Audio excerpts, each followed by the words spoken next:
One, we are very pleased to have you tonight. It is still time actually to wish everyone a happy new year. Hopefully a year of peace and a year of happiness. My name is Jean-Christophe Bas. I'm the CEO of the Dialogue of Civilization Institute. And on behalf of all my colleagues and also the chairman of the board, I'm very pleased to welcome everyone tonight, but also particularly to welcome Mrs. Oby Ezekwesili.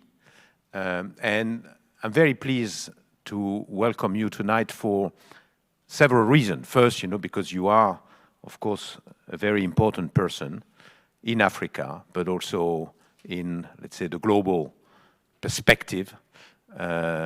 Oby has been, during many years, the vice president of the World Bank in charge of Africa.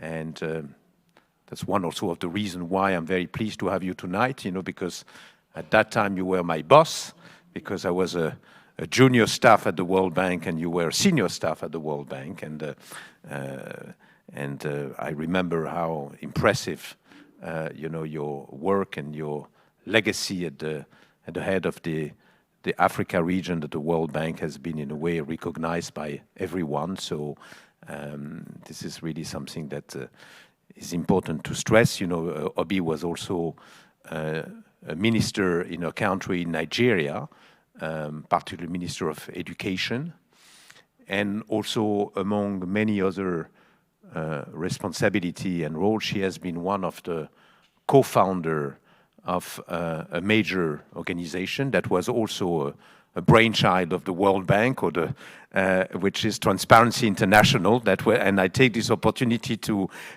welcome Peter Eigen. When I say a brainchild, it's because you had this sort of bad experience observing from the World Bank perspective issues related to misgovernance or corruption, and this is to a certain extent why the Transparency International came to your mind. So I'm very pleased to have also Peter Eigen with us tonight. So Oby, you will tell us tonight about a very interesting initiative that you told us about a few weeks ago that you are developing with the Robert Bosch Academy. Because you are here for a couple of months in Berlin as a fellow Richard Weizsäcker fellow from the Bosch Academy. Maybe you will tell us a little bit about this fellowship. And you are working on an extremely interesting project which is presenting the correlation between good politics and good development or economic development, and also, in a way, conversely, the bad politics can lead to a poor development. So we are very keen to listen to you tonight. I'd like just to say one additional word about DOC, which, I mean, for some of you, you are not really familiar with, is an international think tank that is based in Berlin. And that is a convener between all culture and civilization in order to try together to shape, let's say, a global order that would be safe, peaceful, and prosperous. So we are really bringing the multiple perspective around the table. We are not representing a German perspective. We are not representing an American perspective. We are not representing an Indian perspective. We are truly becoming some sort of a new organization as a multilateral think tank. So most think tanks or most organizations are presenting their views of their own perspective. We are really presenting the multilateral perspective and trying to come up with multilateral response and vision. And in that respect, DOC is very involved in Africa. I'd like just to mention that during our last forum, we have, I think for the last 18 years, an annual forum in Rhodos in Greece. And in the last edition, we had the president of Niger, who was addressing and participating in the discussion. And DOC was also very closely involved, and I'm just back 3 days ago from Lomé in Togo, where the president of Togo has been initiating a head of state summit addressing the terrible issue of the fake medicines. There are indeed thousands and hundreds of thousands of people who die every year because there is this terrible traffic of fake medicine. And so DOC was involved and is closely associated with the Brazzaville Foundation, who had been engineering this summit with heads of state who were present. So we are very keen to work very closely with Africa. We feel that the development in Africa, of course, is a key priority, and we are very keen to have you tonight. So Oby will tell us about a project with the Bosch Academy, and then since we are the dialogue of civilization, so we will engage in a dialogue, and so we will have time for a discussion all together. Thank you.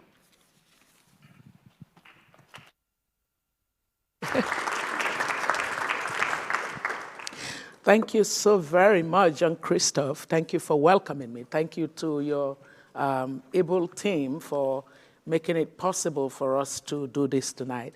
I especially want to welcome the officers of my home country who have come from the Nigerian embassy to participate in this. Thank you so much. And then, of course, I must welcome someone who, over the years, has become family to me.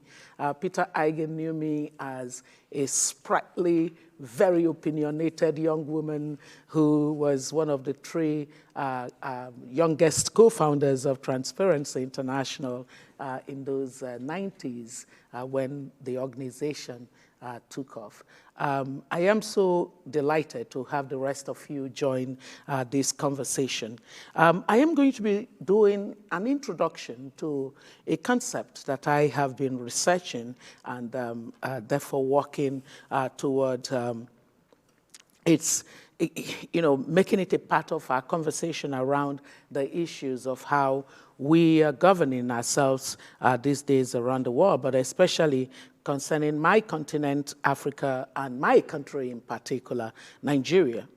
And I start by sort of establishing that I don't think we need to anymore debate the importance of good governance for the development of societies. And, we have sufficient data that tells us that the absence of good governance is, in fact, the greatest obstacle to the development process, especially to economic development. And that many countries in a continent like ours are faced with this challenge. And if something is empirically and accurately conveyed as the biggest obstacle, then you make a big mistake to ignore it and try to fix other things. And so that became a basis for me at the time after I had run for president. I did not completely run because at some point, some few weeks to the election, I decided to step down because of divergence of values between myself and the political party on which platform I was running for presidency. I was, raised by a father who told me that nothing is worth negotiating my values for. And so it didn't take me long in knowing that I wasn't prepared to negotiate my values, even if it meant that I couldn't carry on with running for president of my country. So this matter of good governance and where does it start to go wrong became an important issue for me. And as I reflected on what I had seen of the political environment, while I was in government and not a politician at that time, but someone who was a technocrat, we practiced presidential system of government. So you can be appointed into government without being a part of the political, being in partisan politics of any kind. And so I had observed the political environment at that time and the political culture. I'd also seen the politics deeper when I then decided to get into partisan politics and run for the office of the president. And so it was very clear to me that the mistake we often make is that we start talking about good governance when government is formed. And we don't realize that government that is formed out of a political culture and a political approach that does not lend itself to good governance will definitely not give us good governance. And that every effort at achieving good governance after a group of people have formed government is actually suboptimal. And so I began to understand the importance of politics much more than I had understood in the past because of these experiences over the course of the years. The necessity to institute good governance is even more critical for us as our world comes to the end of the second decade of the 21st century. And with this growing list of developmental challenges that we still have to tackle, especially in my country and continent, we cannot but pay attention to what politics is doing to governance. The last 2 decades delivered a stronger fidelity for our country and continent as far as democracy as a system of government is concerned. According to a poll that was conducted by the Afrobarometer in 34 countries of Africa, 68% of Africans prefer to live in open and freer societies. That basically means in democratic societies, right? Because that's what we know of democracy. According to a study by the International Institute for Democracy and Electoral Assistance, that is International IDEA in Sweden, only 3 African countries held national legislative elections in the 50s. In later decades, the number of African countries holding legislative elections grew gradually, and it was 10 in 1960, 11 in the 70s, 16 in the 80s. But a dramatic increase happened in the course of the 90s and to date. And so we have at least 43 to 48 African countries between 2000 and now, 48 African countries that hold national legislative elections on the continent. In Nigeria, democracy remarkably turned the corner and reached a record uninterrupted 20 years since 1999 transition.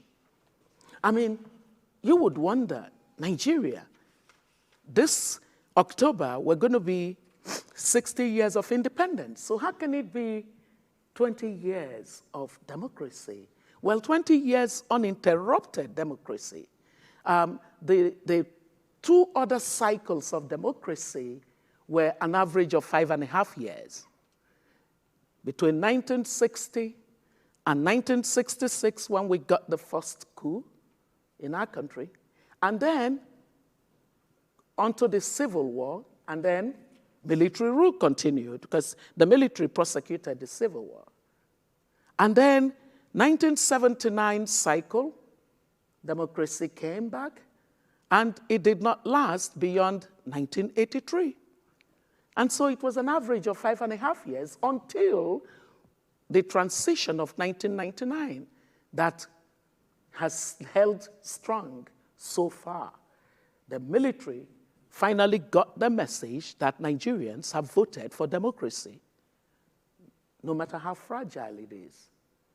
So democracy as a system of government is one that Africans have shown they care about. The bad news, however, is that several elections after, and following the failure of successive governments to meet the basic expectations of citizens for improved well-being based on prosperous society that is inclusive, that ensures equality of opportunities, based on societies that are so well managed in their diversity to enable stability, based on the idea that society grows to understand how to settle conflicts without reducing themselves to the kind of situation that we have in a place like South Sudan, where we all were so glad to see that nation formed. And yet, to watch the inability of that society to be able to mediate and reconcile differences. So when that happens, citizens have a way of beginning to worry about democracy. And so in my research, I look at this matter of the crisis of ownership and legitimacy of democracy on my continent. This is the situation, not just in Nigeria, but as I said, in other African countries, where only 34% of the people are expressing satisfaction with the performance of democracy. There is perhaps no better proof of dissatisfaction than the sharp decline in voter participation in Nigeria's presidential elections between 1999 and 2019. We had the elections, the presidential elections, just recently, earlier in 2019. Over the course of 5 presidential elections between 1999 and 2019, the voter turnout has declined from 52.3% to 35%. 35% of registered voters give us our president. Well, ladies and gentlemen, we have useful examples of countries and their voter participation in elections for comparative deductions.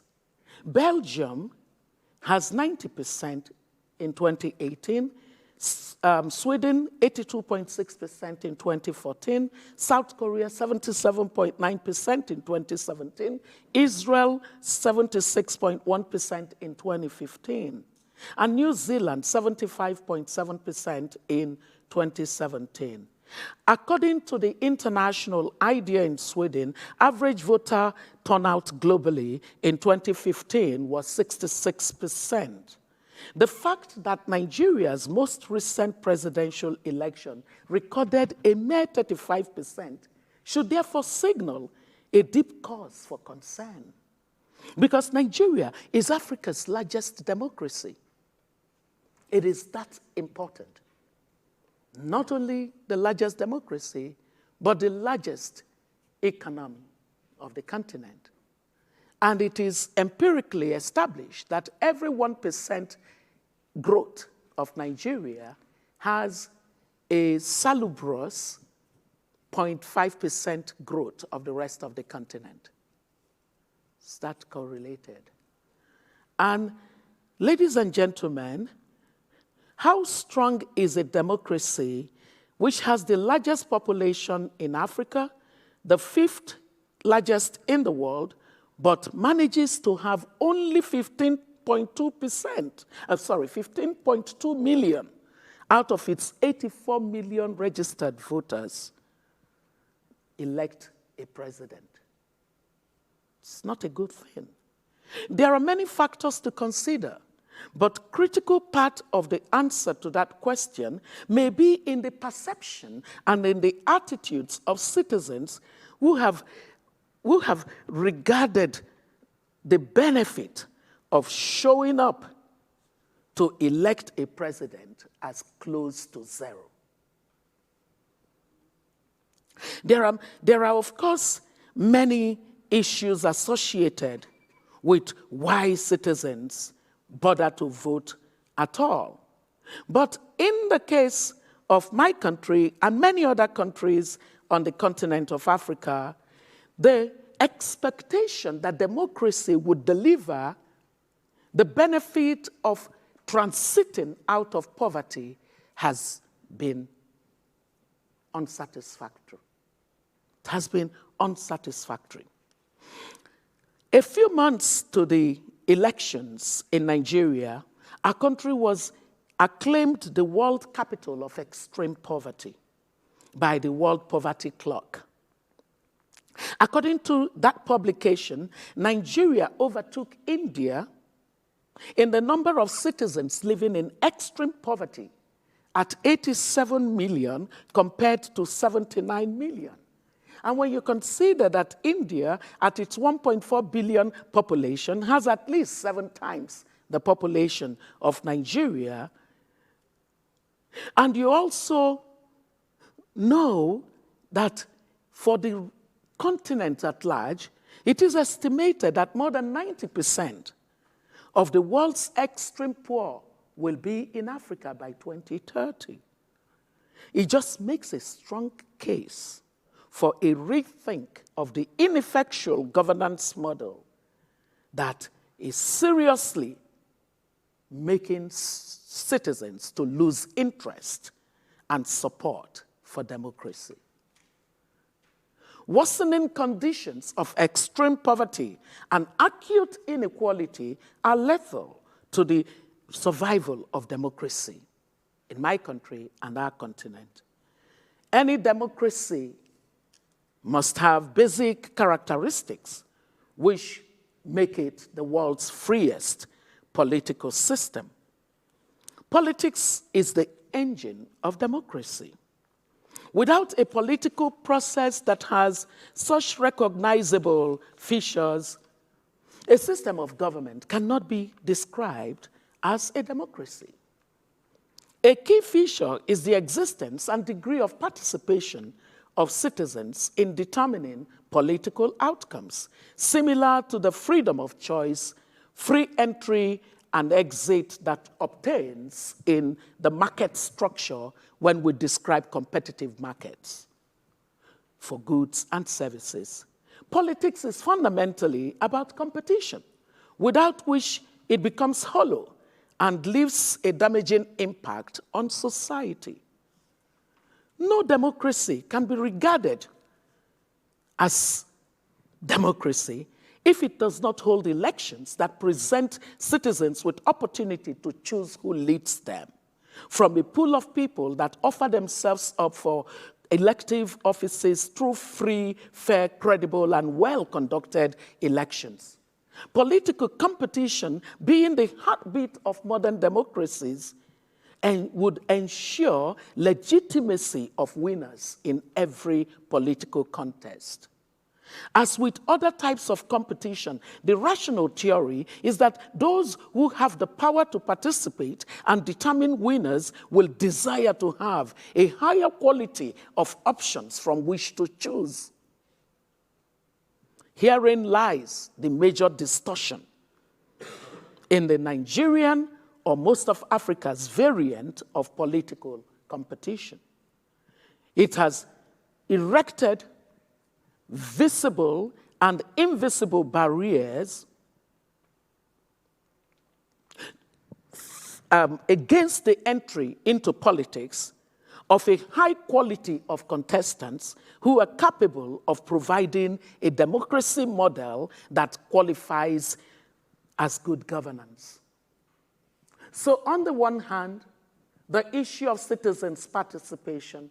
On the other hand, the fact that the political competition is not of a quality that offers the citizens the best of options in democracy.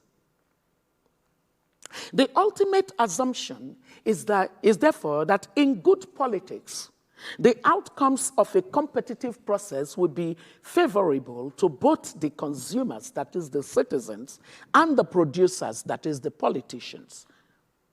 A favorable outcome is to elect into office leaders who will serve the public interest, ensuring that the range of policies, institutions, and governance that would improve the conditions of citizens and the country are way above any personal interest.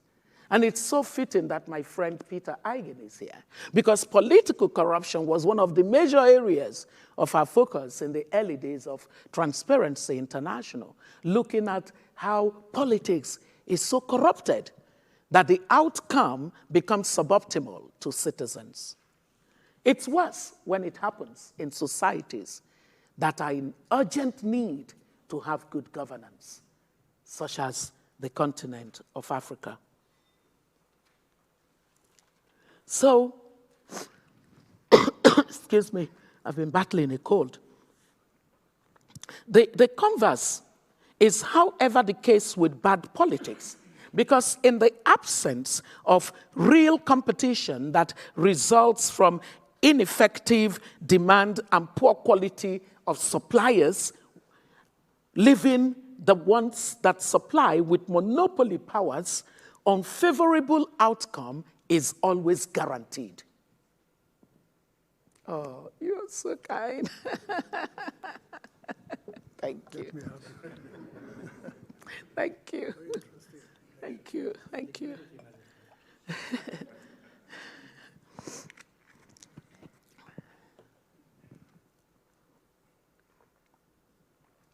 Thank you so very much again. Thank you.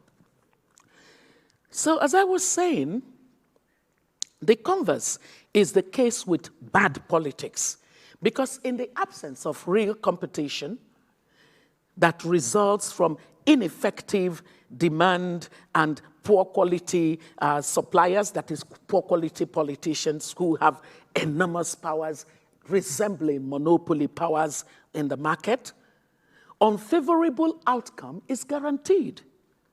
The consumer, that is, the citizens, are captive of poor quality of governance offered by the politicians who brazenly subvert public interest with their private interest. In my research as a Richard Weizsäcker Fellow at the Robert Bosch Academy, I started by interrogating the strong correlation between the quality of a country's politics and its economic performance. It then helps frame my statement of the problem as being any country with persistent problem of bad politics will predictably experience laggard economic performance, as is the case with Nigeria and Africa at large.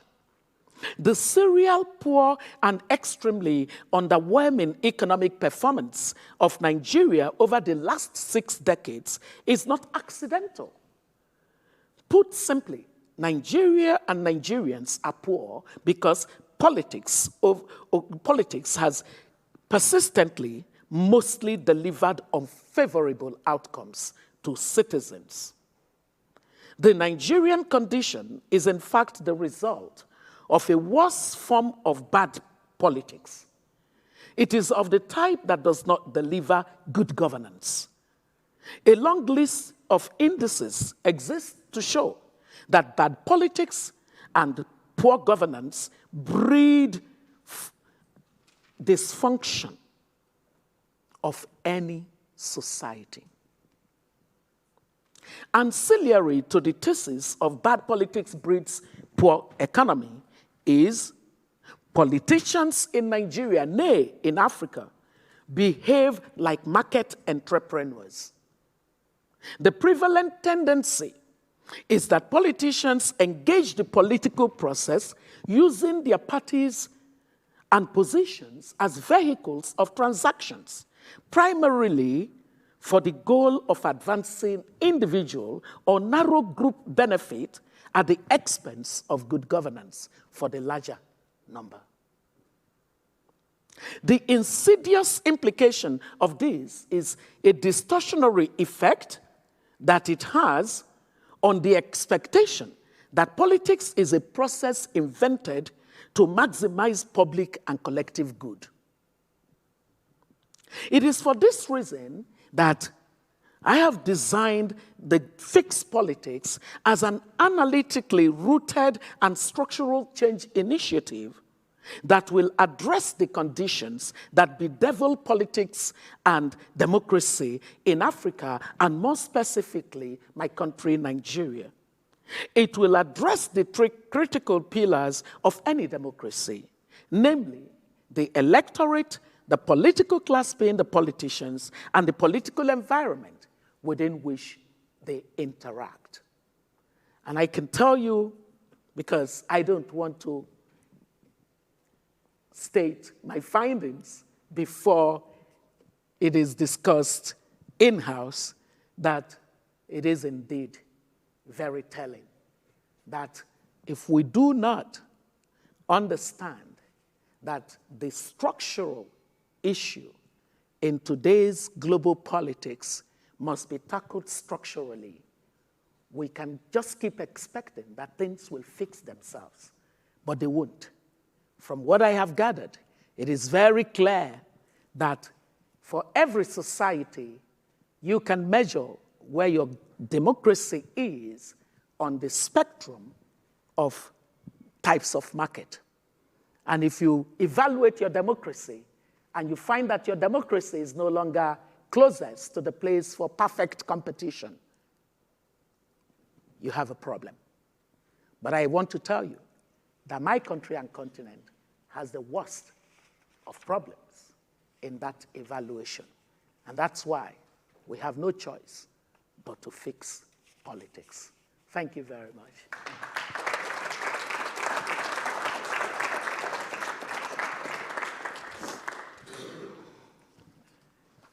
Thanks a lot, Oby, for speaking so passionately about this sort of direct correlation between good governance, democracy, and economic development. So, with no doubt, this will generate lots of discussion tonight. We have about 20 to 30 minutes for an open and interactive discussion. I'd like maybe at the outset, to ask if when you say, the fixed politics, is it about good governance that is conducive to economic development, or is good governance means democracy, which, is because we have lots of examples around the world where, in a way, non-democratic regime has generated good economic development.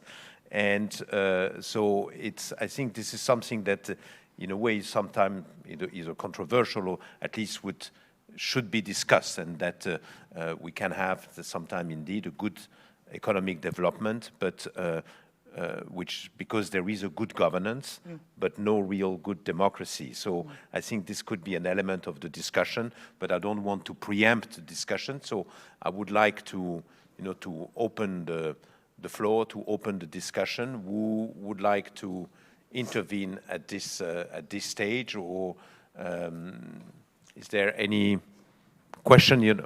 Okay, so if you can introduce yourself. Yes, my name is Vladimir Popov. I'm working here as a research director on economics and politics. Now, I'm not a specialist on Africa, but economic calculations show that the fastest growing economies in Africa in the long run, say in recent 50 years, are Mauritius and Botswana and Tunisia. In the shorter run, say in the recent 10 years, this is of course Ethiopia, which is today the star, and Angola is also doing nicely. It is not exactly Nigeria. So the question is, what is the secret for economic growth? Is it the good governance, and why some countries like Ethiopia will have the good governance and the others will not have good governance? Thank you. I forgot that I still have this. Yeah. So the three countries that you mentioned Botswana, huh? You mentioned Mauritius, and you mentioned where? Tunisia. Okay, so at least 2/3 of your example Botswana and Mauritius. We know why. We know that these are societies, and Peter can even speak to that even more.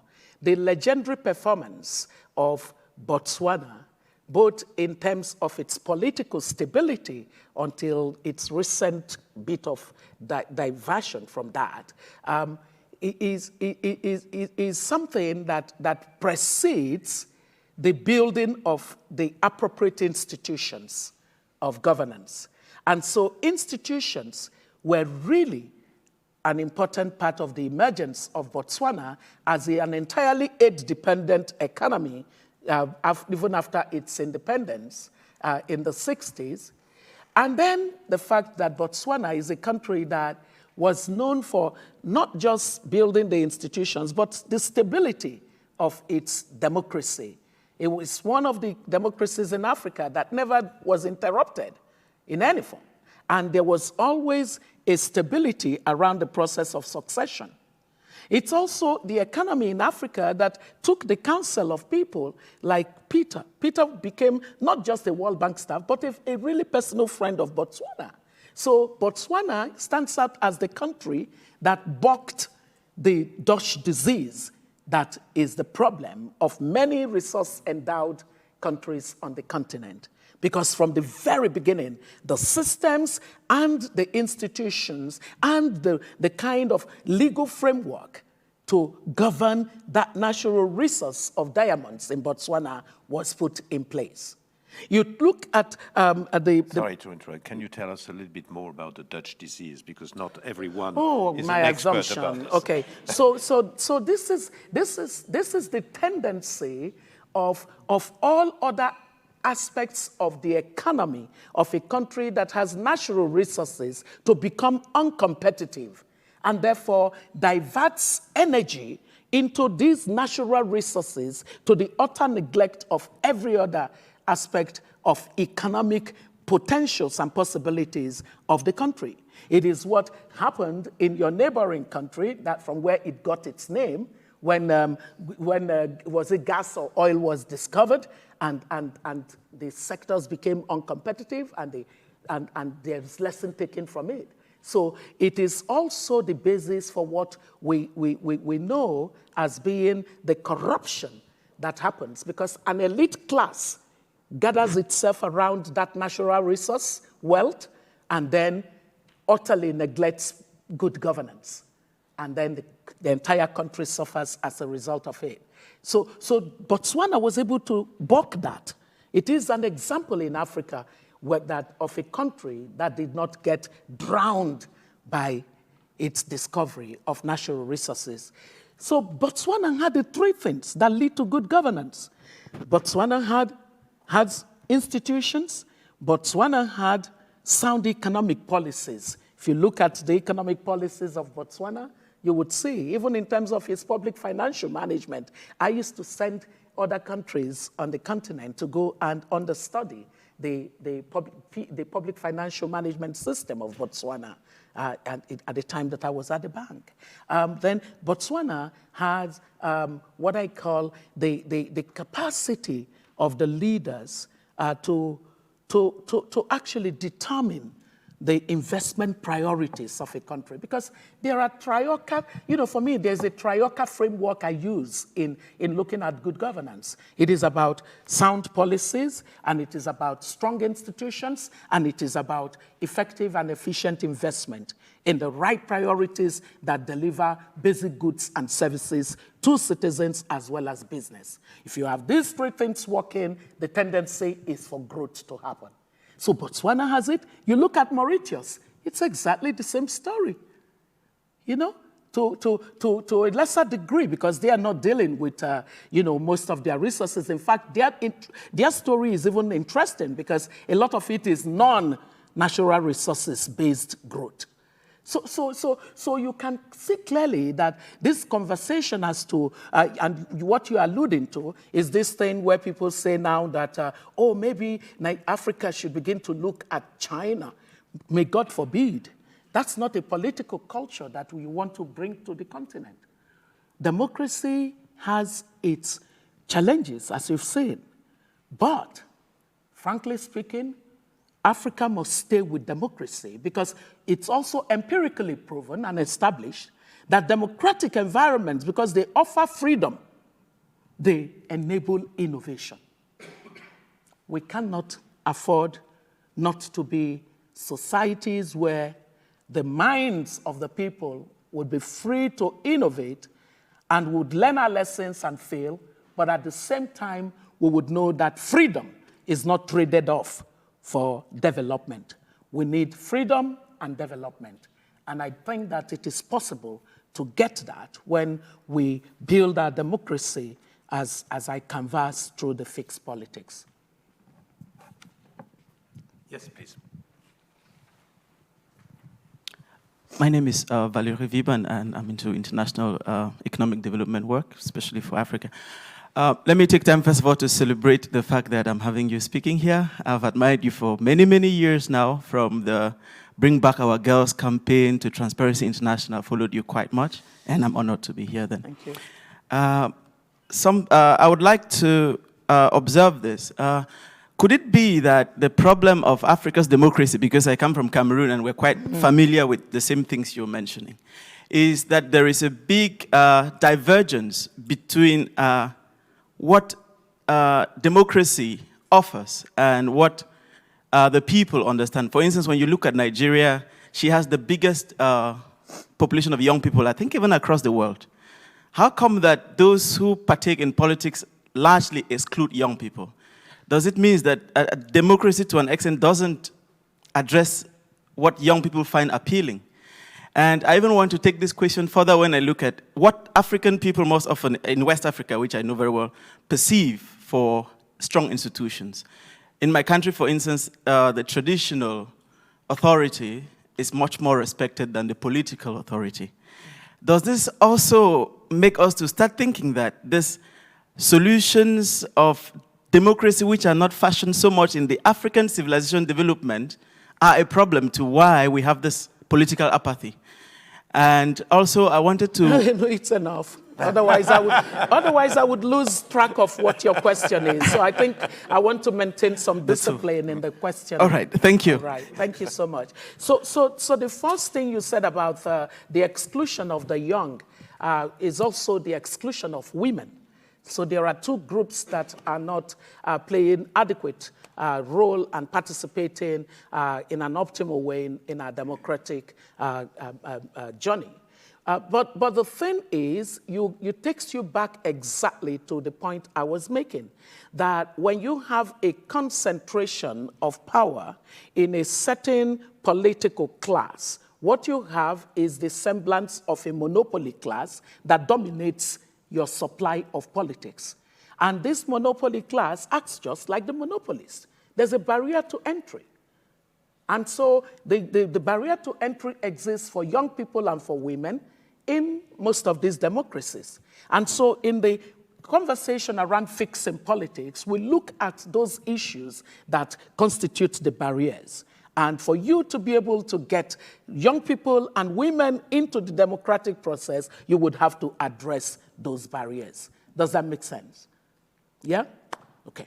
Then to your second question, I'm trying not to give away my, my work. That's why I'm keeping it as broad as possible. And then to the question you asked about, could it be that our problem is that our civilization was cut short in the process of colonialism, and so the social institutions that would have worked and enabled citizens' participation got abrogated, and therefore citizens feel an apathy toward the nation state. There is a little bit of a correctness to what you have said, because Peter would remember how I fought the battle in the days of, in our early days of Transparency International, when some of our colleagues would say that corruption is African. It's the culture of Africans to be corrupt. And I had to say to them, gentlemen, ladies, you know, that's not true. That's not accurate. And my argument was that, you know, pre-colonial Africa so sanctioned corruption, it was severe. The sanction against corruption went as far as excommunicating people. You didn't get away with corruption in our communities. No. Corruption, and that's where I see a bit of what you have said. What one discovers is that the institutions that existed in our communities to sanction corruption did not actually become aligned to the modern bureaucracies when they emerged. So the modern bureaucracies are looked upon by most of the Africans as this alien system that has nothing to do with their daily lives. And so it is entirely possible for someone from a community who engages in bad behavior to get roundly sanctioned in that community. And yet, the same fellow can go to the state and behave badly. And the people of that same community would say, why are you being nasty to our brother? You can see there's a dichotomy. So there is a divide. There is a situation where you have the modern bureaucracy, the modern, civil service. The modern public service and its institutions have alienated the communities from the regulatory role that citizens would ordinarily play. So to that extent, part of our greatest disservice is that post-independence, many of the countries, many of the leaders that emerged should have invested very much in creating an alignment between these emergent services, public service systems and institutions, and what existed in the communities of each of the countries. We missed that.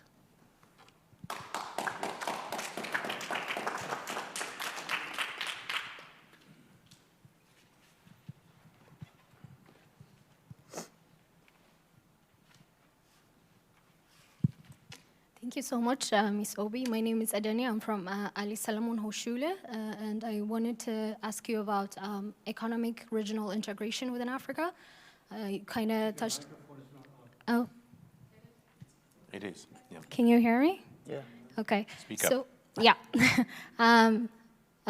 My question is about regional economic integration, because I also believe that one of the problems that leads to political underdevelopment is that the fact that people are living in poverty, and the youth of most of the African countries are focusing on tribalism and then ethnic conflicts instead of developing like political ideas. This is also like a problem with the different parties we have, and so what do you think about like the new initiatives such as like the free continental trade area, as well as like the eco currency of the West Bloc, and how they will help foster like new Yes, yeah. So thank you for that question. I am huge on the necessity for regional economic integration to happen on our continent.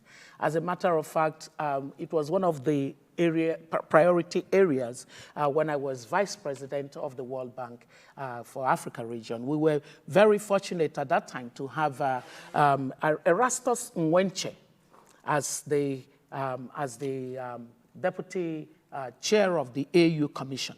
And he's a trade person. And so we partnered with him to begin this process that finally has led to this kind of very great outcome of the Africa Continental Free Trade Agreement.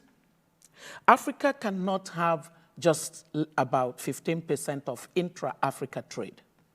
And also be at a place of less than 1% of global trade. Shouldn't be. Therefore, internal trade on the continent, especially with a better understanding of the role of the two large economies of the continent, South Africa and Nigeria, is very critical and vital.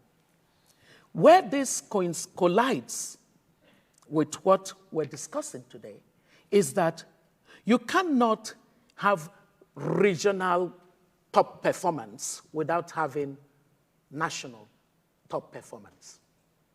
There are many political institutions and processes and policies that are going to be necessary to underpin the global connections and the global drive, the continental connections and the drive for trade.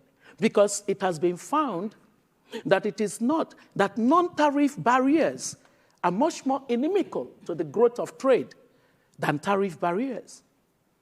And non-tariff barriers that we know almost always coincide with these challenges of governance that we're talking about.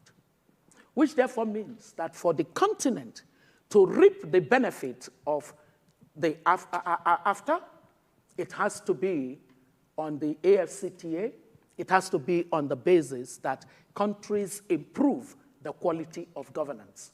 They improve the quality of economic policies. They improve the quality of investment in the necessary physical infrastructure as well as human infrastructure that you need to support the economic growth process. And that's where my worry lies, that when it comes to now making this work and what each country must do to make it work, we may then have a challenge. So it is important to make this kind of a conversation, an important conversation that citizens are having at home. If you don't fix this, it will be difficult for you to get the quality of governance that would make each country be a real contributor to the continental free trade agreement. You told us that you could not tell too much about the fixed politics because you want to give, of course, the privilege of the finding and recommendation to the Bosch Stiftung. But I guess you can tell us a little bit about what would it be? I mean, would it be a set of indicators? Would it be a set of policy recommendation? Would it be something that will be specifically for Nigerian perspective, or will it be also at the continental level? Will it be eventually, maybe I'm fantasizing, you know, something that, I mean, using the experience of Transparency International to create some sort of a barometer or an indicator of good governance that would allow for economic development. I mean, without telling us about what is really the content, maybe you can tell us about the nature of the... I actually already mentioned it. I said electorate, that's my demand side. And I said political class or politicians, that's my supply side. And I said political environment in which they interact, right? So I have basically described the three critical pillars in any market situation, right? In every market structure. You have the demand side, the supply side, and you have the market environment. And for each of these environments, there are things we have found that, you know, if you looked at your democracy and you found it, you can then see ideas of how to deal with it. I mean, like when I speak to, in interactions that I've had with the public here in Germany, I have always sort of said that Germany has done so well in being able to build a political system that has stood the test of time following the Second World War. But Germany must now watch it, that which it has built and which has stabilized this society and enabled the top economic performance of this society does not at all unravel. And a core lesson, because there's a chapter in my report that focuses on comparative lessons from Germany, that role of citizens in building this democracy, you cannot let it go. Germany and citizenship just so goes well together in the things that I have seen. The level of political literacy that you start so early to give to young people. I mean, I've seen democracy classes in this country. Many societies don't bother. They just think that when a child is born, they would watch television and know they are in a democracy. But not Germany. It has invested so much in that understanding that democracy is about citizens' ownership. There is no democracy without citizens taking full grasp of it and determining what it is. But the minute apathy begins to come in and there's, unresolved conflicts, there is a bell ringing for some new way of looking at what you're grappling with. I had the opportunity of being in one of our events, and when I heard one of the representatives of your far-right political party speak, and I was told that that fellow was a moderate in that wing of the party. My goodness, I said, moderate? Wow. Ooh. If what I heard that day was moderate, then, you really, as Germany, would need to look at politics and fix those aspects, because what you're doing, what may be happening is that there is we're losing some citizens. We're losing some citizens, and therefore they are searching for something, and they are searching. And if we're not careful, they will find the wrong kinds of things. And we shouldn't let it happen to your democracy. Because when you compare your democracy to democracies around you, you still, you're much better than a lot of your neighbors. But you must watch it. Yeah, my name is Christian Grosse. I'm the founder and chairman of Open International Dialogue. Yesterday there was a very great conference here in Berlin, organized from Africa, and the topic was freedom of speech in social media. And I would like to know, in your opinion, what influence has the World Wide Web on democracy? Thank you. Well, we could spend the entire day on that. But I would say that the net benefit of social media is positive. I come out on that spectrum of people who believe that we're better off with social media than without it. It amplifies the voice of citizens, and we need this, what I call the office of the citizen, to be able to operate unfettered by any kind of stricture that tries to sometimes my English is not that good, but, anything that tries to reduce its influence. I think that the real issue and the challenge we're going to have is, how do we create systems that ensure that even on the side of citizens, there is full transparency?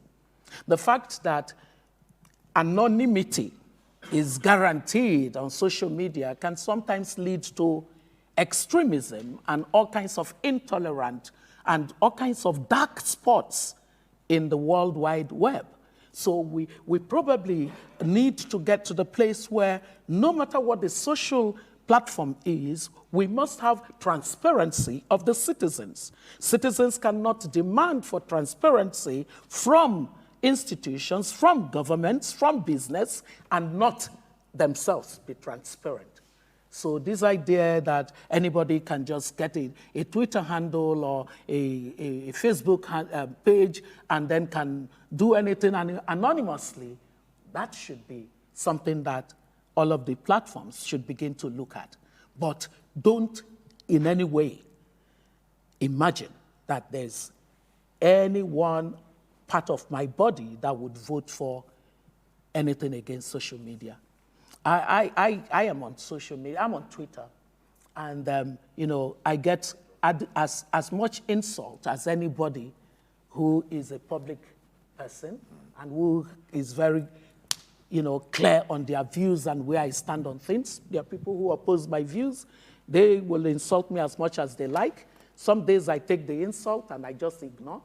Some other days I make an example of one person so that the others will know how not to come and look for my trouble. But it's all in the good spirit of disagree, but not being disagreeable.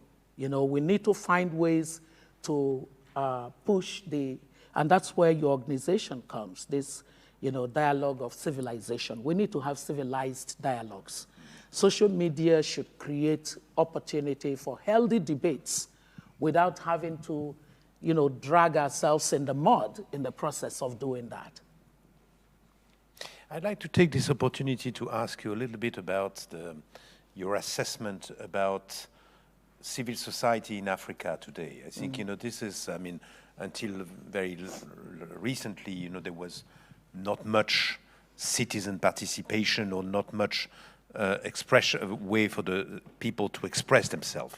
Would you consider that in the past 10 or 15 years, there has been a very strong empowerment, or let's say the rise of citizenship and civil society movement in African countries?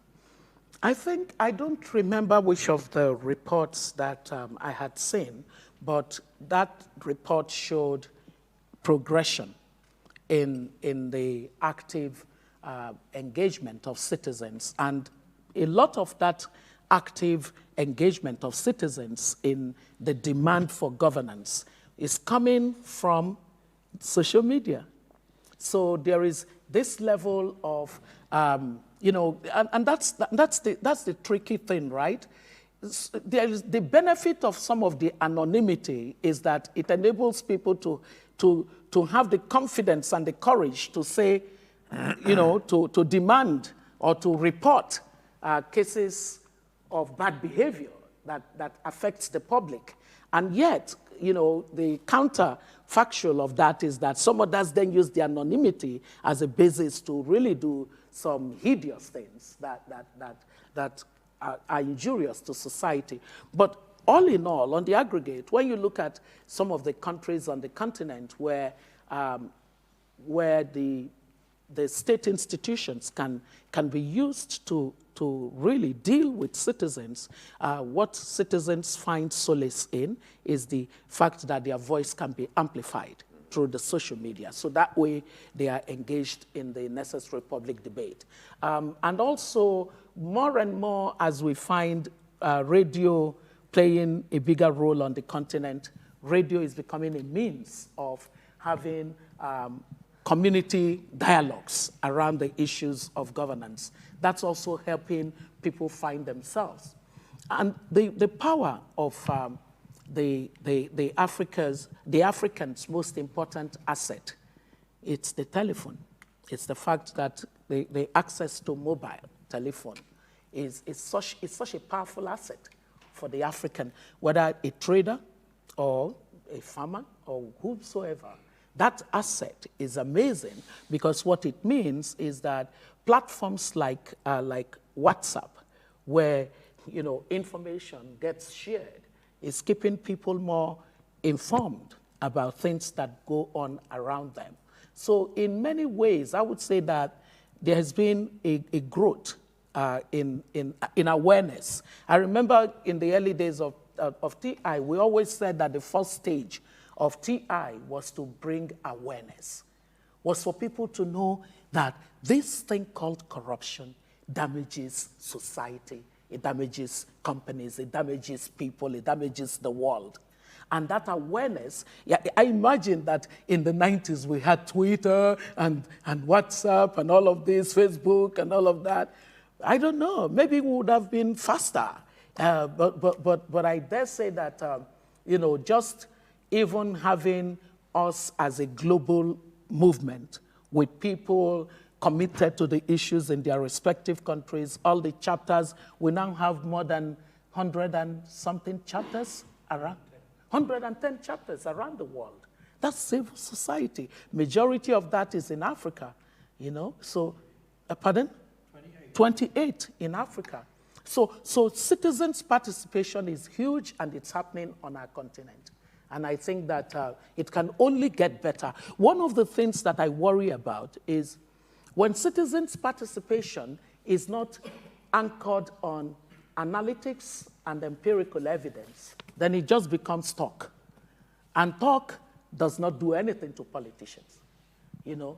But when you throw the real evidence before the politicians and they go red in the faces, that's if they can go red in the faces. If you have a face like mine, it won't go red, you know.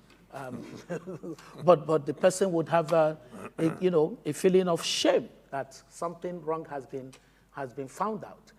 I think that that's really critical for us. We'll take maybe one or two more questions. So we will take a few questions. I mean, yes, please, and also my colleague Jürgen here. Hello, good evening. My name is Cornelius. I'm from Ali Salomon, Horseshoe. Thank you very much for the talk today, and please don't stop talking, not only here in Germany, but to Africans. I have 3 questions, basically. Very short questions. So I want to start from where he stopped, where democracy seems to Africans like a strange thing, like something that is being imposed to us, or an alien idea, because we tend to respect traditional authority more than political authority.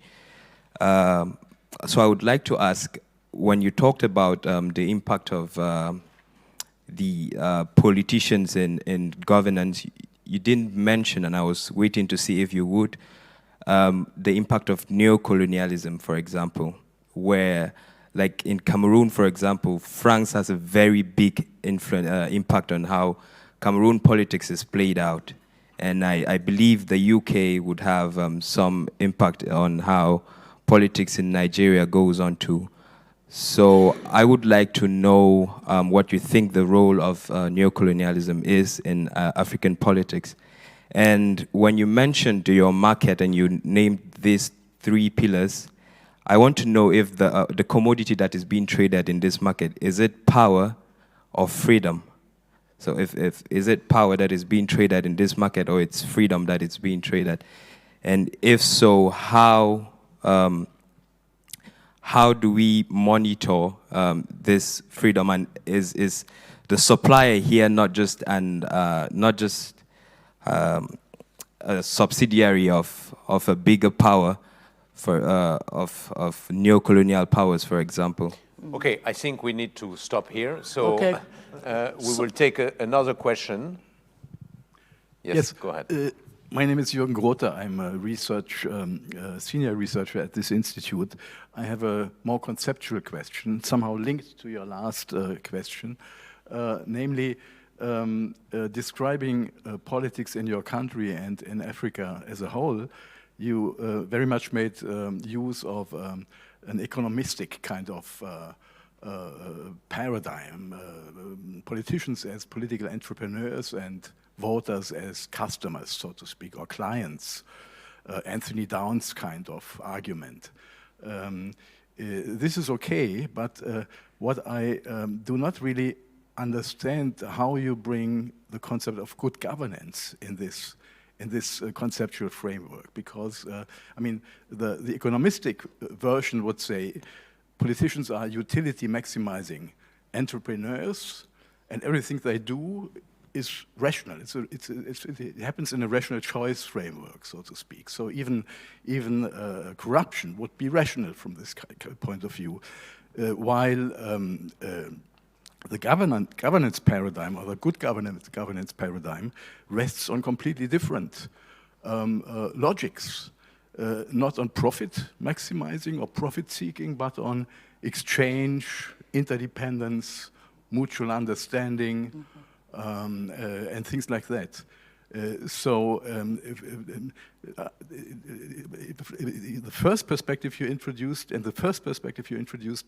I understood that good governance arrangements, which actually should exist, have somehow been hijacked by market logics. Is this true, or is this compatible? Is there no inconsistency between the two approaches? I mean, the market paradigm and the governance paradigm. Okay. So you in a way answered the question, because, I mean, if you say that politicians are rational and they maximize their utility, well, that's an incomplete part of democracy. Democracy is not just about the politicians and their own interest in maximizing their utility value, right? It is also about the citizens. And really, the whole concept of governance was designed for citizens. And so my fix politics is to change the distortion that enables politicians to maximize their benefit to the utter neglect of the maximization of the value of governance by the electorate. So there's no inconsistency whatsoever. And because, you can use economic performance as a proxy for measuring many other things that are associated, a good performing economy is often an economy where human development is, performance is high. A good performing economy is often an economy where you have a level of social inclusion that enables people to have equality of opportunity to be creators of economic productivity themselves. So it's very interconnected conceptually. You can see that there is no kind of divergence. To the question that my young friend asked about the neocolonialism and the effect that it has. So of course, it does exist that in the world that we live in, countries are continuously trying to influence what happens in other countries. So it does exist that France and the UK and increasingly China, everybody wants a piece of something from somebody. It's about, people trying to advance their national interest. So guess what? I don't worry myself about these people. I worry myself about the quality of political leadership that would give the space for another country to determine everything about their country. I worry about the quality of engagement of our citizens that would permit very irresponsible political leadership to permit neocolonial power to dominate anything about our society. I started it off by saying that development, democracy, must be owned by the citizens of a country. So we must get ourselves to the place where we have the level of empowerment to determine what it is that we want in our relationship with the rest of the world. I don't want to ever give our own leaders the opportunity to point to somebody outside. If you're a leader, it's your responsibility to take care of the people inside and contain the people on the outside. That's where I come from on this. Please.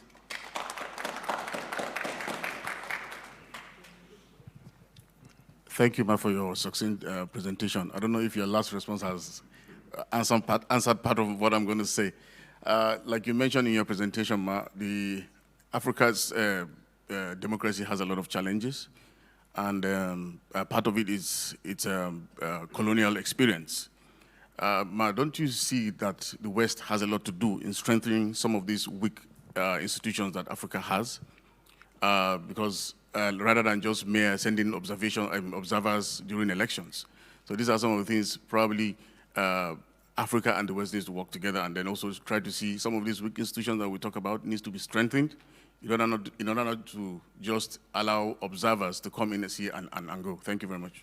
Yeah, I see the point you're making where you're saying that in the partnership between Africa and the rest of the world, there are lessons to be learned, and we can benefit from some of those lessons. I totally agree. I'm in the business of ensuring that people can collaborate. I believe very much in collaboration. What I don't believe in is, people acting irresponsibly and then, finding an excuse in the irresponsible actions. I don't believe in that. And I think that as citizens of our continent, we must hold the feet of our leaders to the fire. I keep wondering what you folks in Cameroon are still doing. Just sitting down, watching. This man was president when I was a child. So let me tell you, when people behave as if citizens are powerless, I get upset by it. Citizens are more powerful than they can imagine. Collective action by citizens will take care of any despot in today's world. Authoritarianism thrives because citizens have decided to weaken their own collective capabilities. And I'm saying this not to just countries in Africa, but to countries around the world. Why are we allowing authoritarianism to thrive? Why are we thinking that, a few people are wiser than the whole? Why? And that's because everybody is busy minding their business, wanting to maximize their individual benefit. And then the collective is in trouble. Society can only grow if citizenship, if civil society would find its way again. Civil society decided that other things are important and looked away. And today we have a global elite that are not answerable to anybody, to the citizens. Very early in life, when I was fortunate to become part of TI, some people said, no, leave governments alone to do what they do. Leave business alone to do what they do. Everything will be fine. These are technical problems. Let them just build some institutions here and there. But this gentleman was determined to say that civil society is at the heartbeat of correcting things that go wrong in society. Without a vibrant, engaged, informed, active citizen, a civil society, it is impossible for a bunch of people to behave well. Have you ever seen a child giving biscuit and you try to get the biscuit back from the child? That's what, we have to regulate power. There is no greater regulator of power in democracy than the citizens acting as a collective. And so for me, it doesn't matter how we look at it. It doesn't matter at what level of democracy a country may be. No democracy should take freedom for granted. And to his question as to whether the product is development or freedom, I hate those trade-offs. You don't have to trade off development for freedom. You don't have to trade off the freedom for development. If you have active citizenship, you would have development and freedom. Because the basis of democracy is active citizenship participation, freedom, rule of law, and inclusion, and all the rights that are permitted under democracy. So why should you compromise any of these in the name of development? Development is freedom. Freedom is development. We'll take one last or two last questions, because it's getting now late, and in any case, you will have to come back again to present the fixed politics learning. So we will continue the conversation. I think you wanted to ask, so we have two questions there. I think my question kind of was answered, so I would give it away. Okay, go ahead. Yes, my name is Samara Shergui, and I'm currently writing on civil nuclear safety, which has to do with global standardization and good governance and transparency, obviously. And I'm very grateful for having the opportunity to listen to you today. Thank you. And before coming, I was reading about your very impressive experience. And in particular, I was very impressed by, in 2005, you were Minister of Solid Minerals. And you led... No, 2005. 2005. Oh, yeah, yes. 2005. My mind registered 2015. Yes, and so I read that you successfully led a program of reform and then also for the Nigeria extractive industries initiative. And implemented successfully also a program of transparency. And my question was more, so concretely, from your experience, what kind of tools could be retained to actually implement those processive or structural reform and then enable the good governance that you wish to see in Nigeria or in general in the African continent? Because I believe that you must have had like quite a harsh time doing so, and also because usually, so I'm no specialist, of course, of African politics, but I tend to hear, so I was born in Germany and grew up in Switzerland, I tend to hear a lot of opinions about Africa and how Africa should implement or have good governance. And for me, it always sounds like we are not in a position to give those lessons. So you have been in the arena of politics and you yourself are Nigerian, African. And so I believe you have more to say about how you see those possibilities to enable those structural reforms. Well, that could take us the whole night. You want to pick up this question? No, because there's another last question, maybe from the gentleman here. Yes, Go please. ahead, he's insisting. Yeah. Part of my question was asked now from her. What would you do to improve the situation? Yes. I'm a private person. I graduated from the Freie Universität in Berlin, teach economics 24 years in St. Petersburg, and very thankful for giving me a deep insight in African problems. And I draw some parallel between the Russian development and what you said. Well, Russia tried democracy and transparency. They called it glasnost. Not Russia, but Soviet Union. And Soviet Union disintegrated.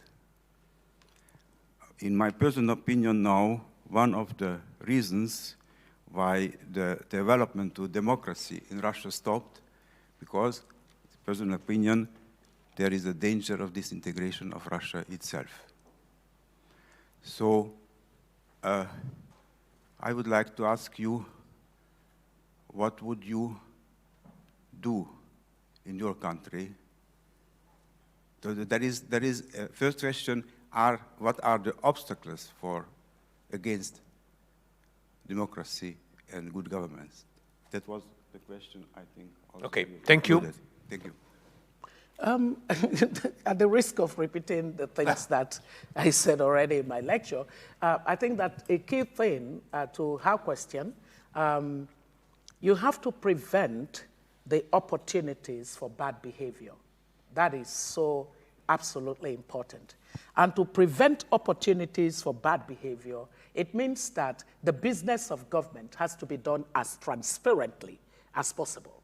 And so transparency all through everything that government does, whether it is in tax collection and tax system and administration, transparency. In the budgetary process, transparency. In the procurement process, transparency. In the procurement process, I had to implement the country's public procurement reform because,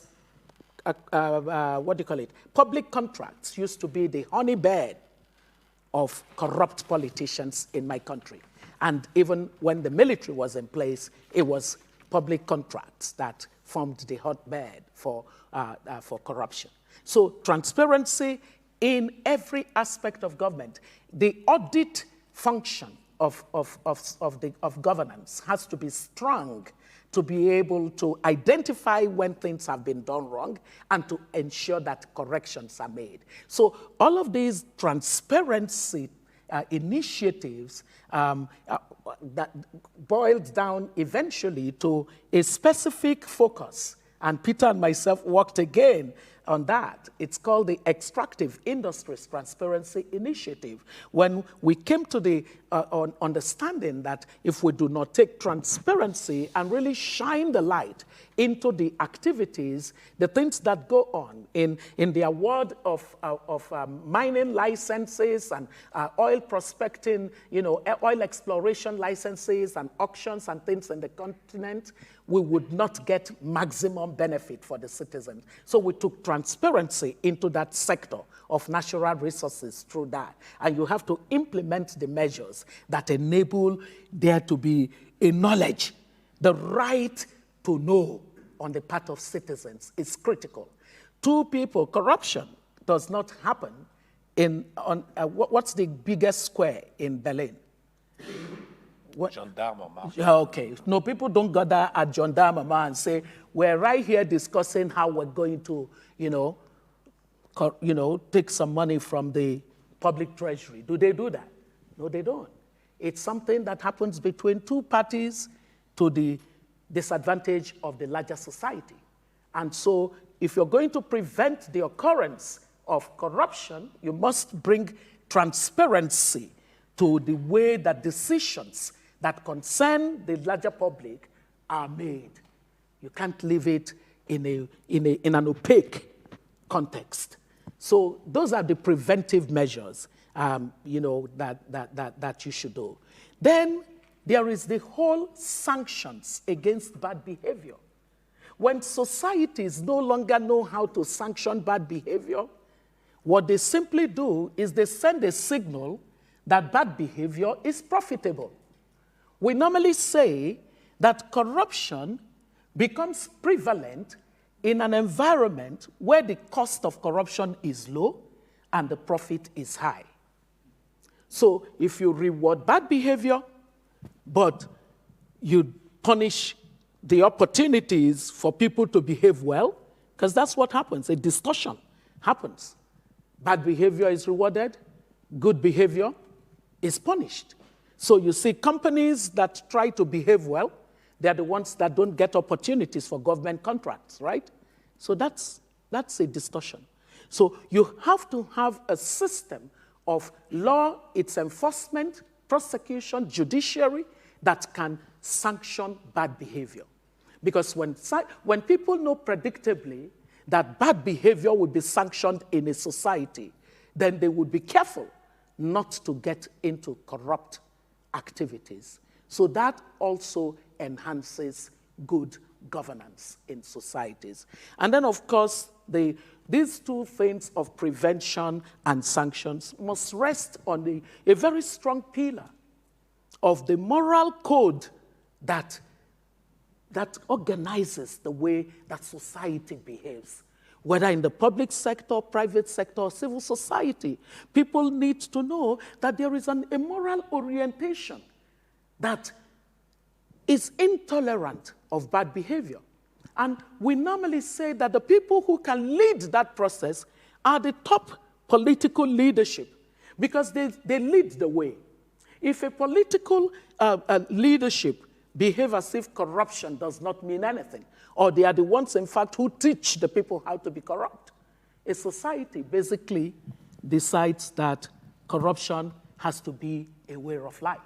And that's why we normally say that top political leadership must take the matter of good governance as priority and lead in a way that entrenches the right kinds of values within society. So these are, broad headlines of how you begin to tackle the challenges of poor governance in these societies. And we actually have cases of countries. I remember our famous story of Hong Kong. Hong Kong, once upon a time, was a place that was known for corruption. And then it began the process of reforming along these three critical pillars. And guess what stood out for me in the Hong Kong story? The role that the citizens played. It got to the point where citizens said we had enough of corruption. It is too costly for us. Because corruption is cancer. It erodes everything around it. So the citizens just said enough. I'm not surprised that the citizens of Hong Kong are again saying enough at a particular stage in their history. Because if you go back and read what happened in Hong Kong concerning corruption, it's one of the cases that we use in teaching the matter of citizens' action. When the citizens said enough is enough, what then happened was that government was forced to the drawing table to work with citizens and begin to put in place the measures that improved the situation in Hong Kong and made it the bastion of financial services that it has later become. So it is entirely doable. I disagree with you on the matter of Russia. And the truth be told, we have democracies that have lasted longer than the period of Russian experiment with Glasnost, right? So whether it's the Botswana that I spoke about, Botswana has been on the path of democracy for nearly 60 years now. All we are saying is that it has, Botswana in its own case managed even to get to middle-income class. It's one of the middle-income countries on the continent. When you look at Senegal or you look at Tanzania, these are democracies that have been in Africa.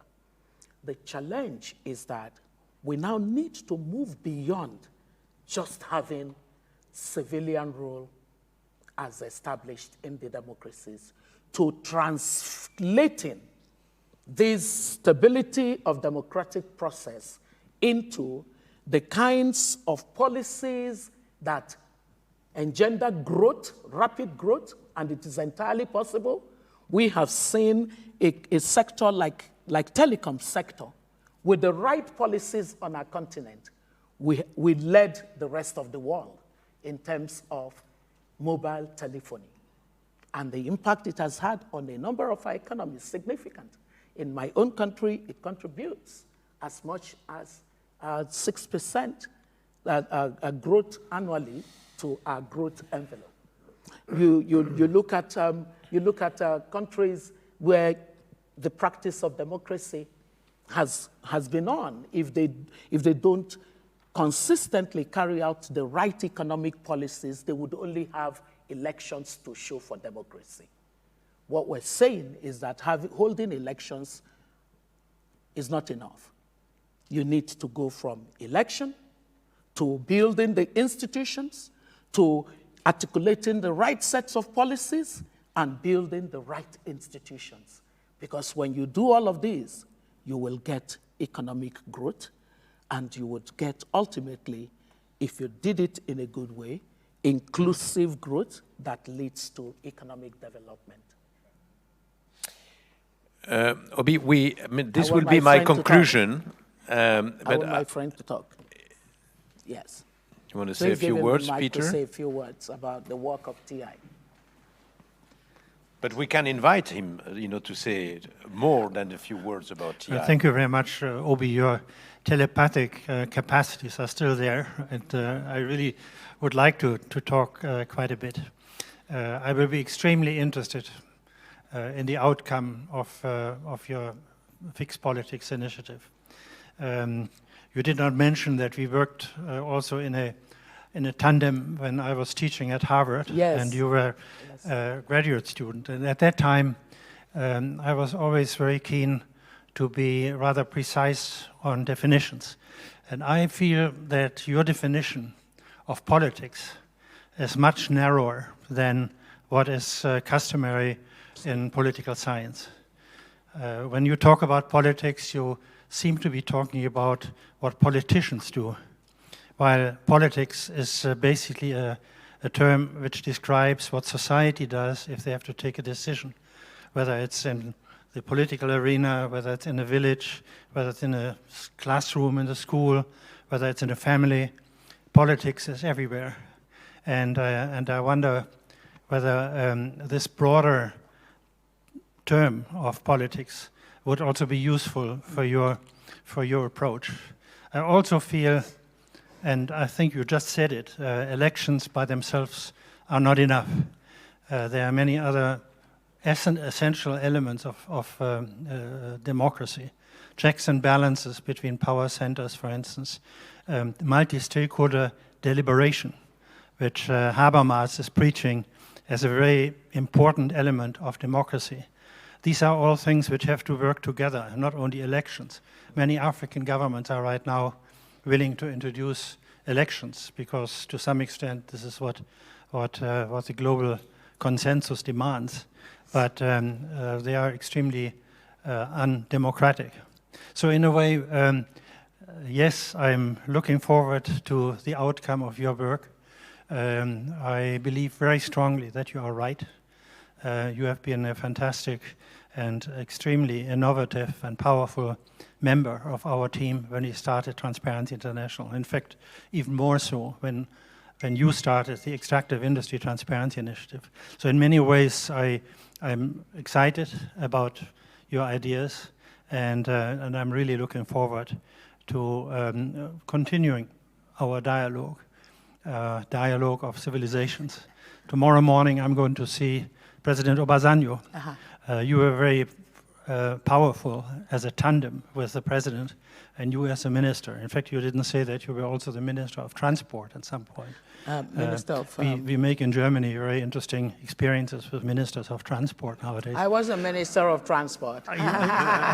So in many ways, I expect a tremendous impulse from you to spreading good governance, spreading politics in the broader sense in Africa, and thereby promoting well-being and good development in your continent. Thank you. Thank you. Thank you so much, Peter. Thank you very much. But let me allay your fears. When you say what the analytics are on the demand side of this conversation, then you will see that exactly the response I gave to him, that it is not all about the politicians, because they are just one leg of the table, right? So the definition of politics is really about society in what I have developed. And then on your point about the checks and balances, I talk about it in terms of the role of citizenship in actually ensuring that the pillars on which democracy stands are functional. So you would see that also, but I am glad that you reiterated the point. Thank you, Do you Oby. want to ask a question? I'm afraid that... No, you. Me? Yeah. I think it's enough. Good. I have one last question. Yeah. Okay, so... One question. You talked about transparency in the processes. Today we have to... No, I'm loud enough. Your point of view on NGO policy and transparency and respect of financing. Today we are not talking about politics and parties, movements. We talk about financial means and NGO processes, which are very important, not only in Europe but worldwide. What is your point of view in respect of influencing? Because I think that NGO policy today is the challenge for democracy, because it's the most intransparent, influential means. Oh, you're saying that NGOs also need to be transparent? Yes, of course. Yeah, we totally buy into that. We even have a program of transparency for non-governmental bodies. It's very similar to what I said about the need for citizens themselves to be transparent. What are the means, the proposal for Africa, the means to control or to ensure transparency in NGO policies? So it is usually best a self-regulatory system. You need self-regulatory system, because part of what happens when you give the power to control NGOs to government is that they muzzle NGOs. That's difficult, so you don't need that. But if you have a framework that supports NGOs for self-regulatory activities, and we've seen in some of the NGO environments where people who work, say, in the health sector, they have their ecosystem of participants, and they are able to monitor and regulate, and there are peer pressures on the behaviors of the NGOs. I really think that we cannot in any way try to solve a problem by creating a deeper one. A deeper problem would be to say NGOs are problematic in society and we're interested in what their finances. For goodness sake, some of the times I say to those very mischievous government officials who want to shut down NGOs and therefore say, oh, there's corruption in the NGO sector. And I say, if only we can agree that we work on you to be less corrupt, we would give you all the powers to then work on the NGOs. But don't divert attention from your issue and find a way to put the clegg light on the NGOs. The NGOs have a duty to self-regulate, and we should push for it more and more. And in a few countries, I recall in those days, in a few countries, they wanted to strangulate their NGOs, so they began to pass all kinds of laws requiring all kinds of registration and reporting requirement, and we knew what it was. So we simply said, this is going to reduce citizens' voice. You want to take away citizens' voice from your development process, we would not let you do that. We have to be able to set up a framework that enables NGOs, a dialogue of civilization, be part of a regulatory system where you self-regulate, rather than have this ombudsman from government, whom you're probably saying is corrupt. And so the next morning, he appears in your office and tells you he needs to check your records as an NGO, as a way of shutting you up, right? I know it's late and that we all want to have a drink, but I just cannot let you go without putting another issue on the table. It's not really, it's a tremendous importance. The world and Africa have been witnessing in the past few months and also the past few years the rise of radicalization and terrorism, particularly in the Sahel. We have seen in Niger, in Burkina, in Mali, a series of very bloody and killing terrorist attack. Your country is not also exempt from that. How do you see this issue of the rise of radicalization and also the risk that it represents, because you can have the best governance, the best democracy, and the best economy, but if it is under the risk of radicalization and terrorism, all this can be put at risk. So how do you see this? Nigeria has been very damnedly and badly affected by this phenomenon. I have to say to you that, yes, it is the new normal to have to put tackling terrorism at the risk, at the top of every country. There's no country spared. So every country must acknowledge that this is our new normal. We're dealing with this terrible thing that is upon us in the world. But the difference immediately shows itself up in governance. So if you're a country with strong governance systems, you're able to prevent and you're able to respond when terrorist activities happen. When you have weaker governance framework, it's harder. So it all ties back to the fact that every global public bad can be better solved when you have good governance. Every global public bad worsens if you should allow bad governance to entrench itself further. When you look at the indicators of human development, social indicators, and you look at economic indicators, in my country as an example, you would find that the disparity between the North and the South, it tells you a very important story of what the weakness of governance can do to an environment. Because what happens is that terrorists no longer see the existence of government. They have to give their allegiance to something that exists. And so they are more willing to align with forces of extremism, because that's the government they see, than they align with the nation state that is non-existent in the delivery of basic services to them. So there's not much to add other than to say that good governance is the beginning of all wisdom. Good, so this will be the word of the end, and I understand now, I didn't say in my introduction that you were recognized by the New York Times as one of the top 25 women of impact in the world. In the year before, you were recognized by Time magazine as one of the most influential, one of the top 100 influential people in the world. So and also I think one of the most passionate.